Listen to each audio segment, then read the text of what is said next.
আমি আগেও তোফান মুভি দেখছিলাম। আমি না বাংলা মুভি দেখতে খুব ভালো লাগে।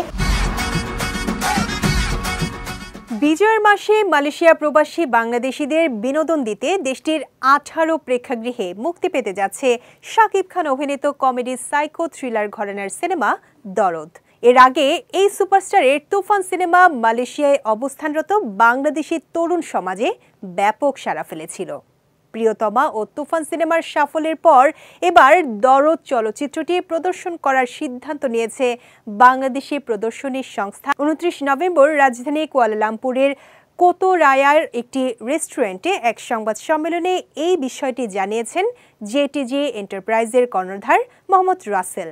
সারা মালয়েশিয়াতে একযোগে 6 তারিখ শুক্রবার আমাদের এই সিনেমাটা দরদ ছবি চলবে, আর প্লাস 6, 7, 8 এটাও আমাদের আরেকটা অনুষ্ঠান। শাকিব খান থাকতেছে আপনাদের মাঝে। ইনশাল্লাহ আপনারা সবাই শাকিবের ভক্ত হয়ে থাকলে আপনারা অবশ্যই হলে আসবেন। মালয়েশিয়ার happy trip travel and tours পরিচালক এস.এম. মোয়াজ্জেম হোসেন নিপু জানান, মালয়েশিয়ায় আগেও আমরা শাকিব খানের প্রিয়তমা ও তুফান ছবি চালিয়েছি। প্রবাসীরা শাকিব খানকে ভালোবাসে। আমি আগেও তোফান মুভি দেখছিলাম। আমি না বাংলা মুভি দেখতে খুব ভালো লাগে, কারণ আমি বাংলা ভাষা শিখছি। তো আমি প্রত্যেকটা বাংলা মুভি আমি কোনোদিনে মিস করি নাই। দরদ এই মুভিতে সবাই আসবেন 7 তারিখে, আমিও থাকবো। মালয়েশিয়ার প্রত্যেকটা হলে আপনারা পাবেন। মোটামুটি 18 থেকে 19টা হলে চলবে, সারা মালয়েশিয়াতে একযোগে চলবে। 7 তারিখ থেকে 6 তারিখে আমাদের প্রিমিয়াম শো, তারপরে 7 তারিখ থেকে আপনারা সবাই দেখতে পারবেন।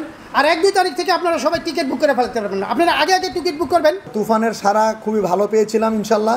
সো এই জন্য আমরা আবার দরদ নিয়ে এসেছি মালয়েশিয়াতে।